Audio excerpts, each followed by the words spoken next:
ओम नमो भगवते वासुदेवाय।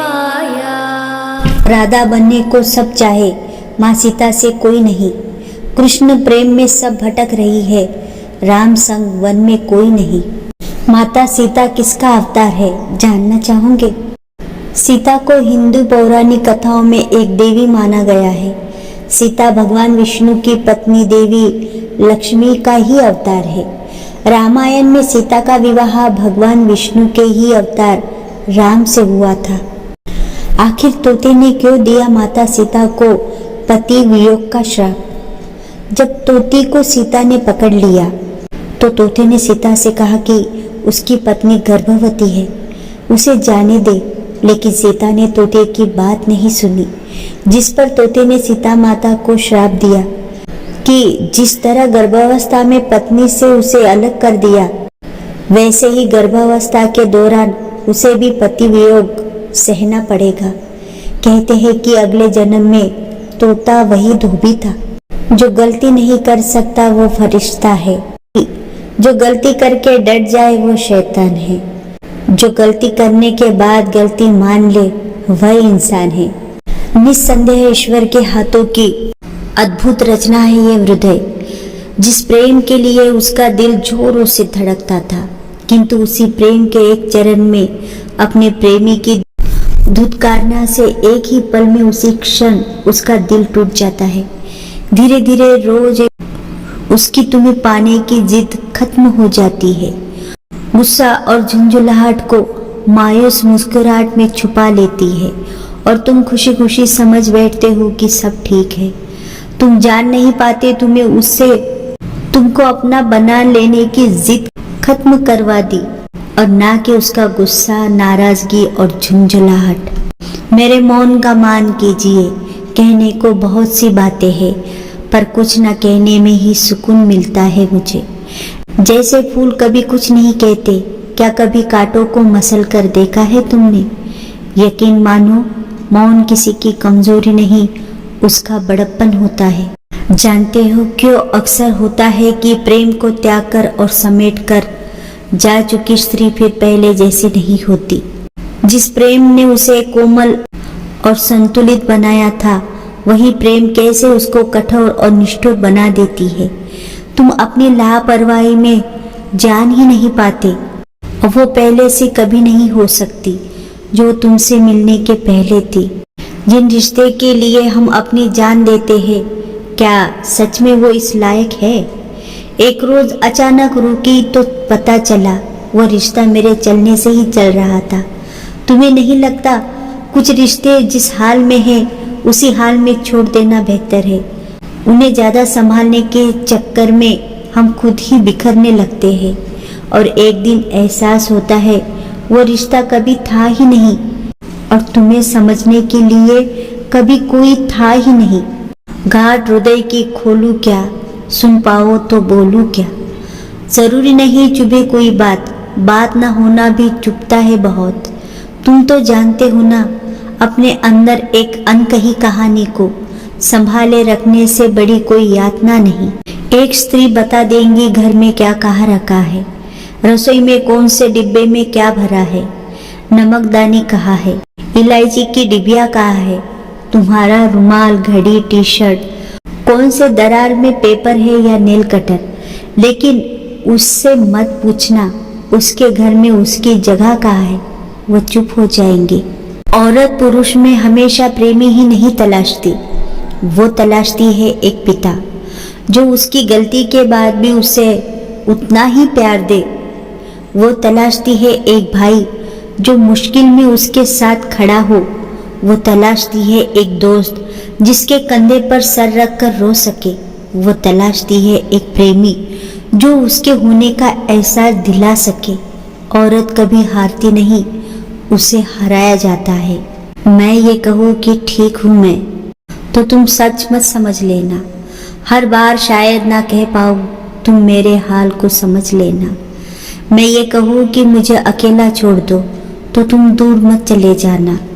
उस वक्त सबसे ज़्यादा ज़रूरत होगी तुम्हारी, तो मेरे पास थोड़ी देर बैठ जाना। मैं ये कहूँ कि मुझे कुछ नहीं चाहिए, तो तुम मेरे होठों की नहीं मेरे दिल की सुनना। मुझे हर लम्हा यादगार बनाना है हमारा, तो तुम मेरे लिए थोड़ा वक्त निकाल लेना। उदास लड़कियां खोजनी नहीं पड़ती, बहुत आसानी से मिल जाती है। कभी रसोई में उफनते हुए दूध के पास बेख्याल खड़ी, कभी घंटे रुके हुए किताब के किसी एक पन्ने पर चाय बिगड़ाती हुई, रोटियां जलाती हुई, शाम को छत पर ईयरफोन लगाते गीत सुनती, पर गीत के बोल पूछने पर सकपकाती हुई। बहुत से पति पत्नी सिर्फ इसलिए साथ रहते हैं क्योंकि वो पति पत्नी है, एक सामाजिक बंधन है, 7 फेरे लिए है, उन तमाम संस्कारों को पूरा किया है जो शादी के लिए जरूरी है। अब वहाँ प्रेम है या नहीं इसकी कोई गारंटी नहीं, बस साथ निभाने की वो जो कस्में दिलाई गई थी उसका बोझ है, पर प्रेम नहीं है। अब यदि वो प्रेम की बातें भी कर रहे हैं वो इसलिए कि मजबूरी है कि पति पत्नी है, गहराई में जाकर देखा जाए तो सिर्फ वो सामाजिक बंधन ही मिलेगा। एक खाना पूर्ति के साथ जीवन काटना है, जबकि साथ में जीवन जीना होता है, काटना नहीं। और ये सिर्फ प्रेम में ही तो संभव है, नहीं तो महज एक औपचारिकता है। स्त्री हमेशा सीता ही क्यों होती है? उसे बुद्ध भी तो होना चाहिए, क्योंकि अगर वो बुद्ध की तरह अपने सोते हुए पति और बच्चों को छोड़कर जाएंगे तो यह समाज पहले ही घोषित कर देगा कि प्रेमी के साथ भागी होंगी। कभी समाज ये नहीं जानना चाहेगा कि वो खुद की तलाश में निकली होंगी। ये समाज बड़ा भेदभाव भरा है स्त्री के लिए। बुद्ध जंगल से लौटे हैं तो महान की उपाधि से नवाजे जाते हैं, और सीता लौटती है तो कलंकित हो जाती है, और उसे खुद को सही साबित करने के लिए अग्नि परीक्षा देनी पड़ती है। स्त्रियों का दुख इतना है कि उनका दुख नहीं समझना किसी ने। पुरुष ने अपनी पत्नी के आंसुओं को नाटक कहकर तिरस्कृत किया। अपने दुखों पर छाती पीटकर रोई स्त्री ने दूसरी स्त्री को विलाप को कहा। स्त्रियां चरित्र और उसकी सिसकियों पर लेती रही चुटकियां। माँ ने बेटी को सिखाया आंसुओं को पी लेना। ससुराल सेविका ढूंढ रहा था, रुदाली नहीं। पिता ने दिया सब कुछ उसे, दुख कहकर रोने के लिए वो कंधा नहीं दिया। स्त्रियों का दुर्भाग्य, स्त्रियों ने भी नहीं समझा एक दूसरे का दुख। पुरुषों ने नहीं पोंछे पत्नियों के आंसू। स्त्रियां ढोती रही सदियों से अपने अपने दुख, अपनी अपनी आंखों में रोक रखा आंसुओं का समंदर। स्त्री सब सह लेती है, सबसे ज्यादा दर्द बर्दाश्त करने की क्षमता भी उसी में है। बचपन में भेदभाव, ससुराल में उल्हाने सहने के बाद भी नहीं टूटती। बस टूटती है सिर्फ एक वजह से है कि जिस हमसफर के लिए वह सब त्याग कर आई, एक वही उसे समझ नहीं पाता। और जिस स्त्री को कभी प्यार दिया ही ना गया हो, जिस स्त्री को कभी रूठने पर मनाया ही ना गया हो, जिस स्त्री का मन कभी पड़ा ही ना गया हो, जिस स्त्री को हमेशा तन्हा ही छोड़ा गया हो, उसका हर वक्त जिद्दी, परेशान और गुस्सा होना लाजमी है। स्त्री सिर्फ तब तक तुम्हारी होती है जब तक वो तुमसे रूठ लेती है, लड़ लेती है, आंसू बहाकर, और दे देती है 2-4 उल्हाने तुम्हें। कह देती है जो मन में आता है उसे बिना सोचे बेधड़क। लेकिन जब वो देख लेती है उसके रूठने का, उसके आंसुओं का कोई फर्क नहीं है, तो एकाएक रूठना छोड़ देती है, रोना छोड़ देती है, मुस्कुरा कर देने लगती है जवाब तुम्हारी बातों पर। समेट लेती है वो खुद को किसी कछुए की तरह अपने ही कवच में, और तुम समझ लेते हो कि सब कुछ ठीक हो गया है। तुम जान ही नहीं पाते कि ये शांत नहीं है, माटी का पुतला है। बस गला घोट दिया है उसने अपनी भावनाओं का, और अब जो तुम्हारे पास है वो तुम्हारी होकर भी तुम्हारी नहीं है। अब जहाँ मैं हूँ बहुत खुश हूँ और सुकून में हूँ। अब अकेलापन भाने लगा है। अब ना किसी को पाने की ख्वाहिश है, ना ही किसी का साथ पाने की आरज़ू, और ना ही किसी को खोने का डर। अब मैं हूँ, मेरे एहसास है, मेरी जिंदगी और मेरा सफ़र। ये 3 बातें याद रखना। कोई कितना भी खास क्यों ना हो, अपने सीक्रेट किसी को मत बताना।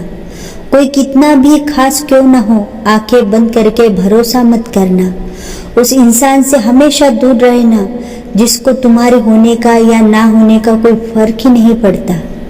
कभी कभी हम गलत नहीं होते, पर हमारे पास वह शब्द ही नहीं होते जो हमें सही साबित कर सके। केवल कर्म ही अपना। सीता माँ के रखवाले श्री राम थे, जब हरण हुआ तब कोई नहीं। द्रौपदी के 5 पांडव थे, जब चीर हरण हुआ तब कोई नहीं। दशरथ जी के 4 दुलारे थे, जब प्राण त्यागे तब कोई नहीं। रावण भी शक्तिशाली थे, जब लंका जले तब कोई नहीं। अभिमन्यु राज दुलारे थे, पर चक्रव्यूह में कोई नहीं। सच यही है दुनिया वालों, संसार में अपना कोई नहीं।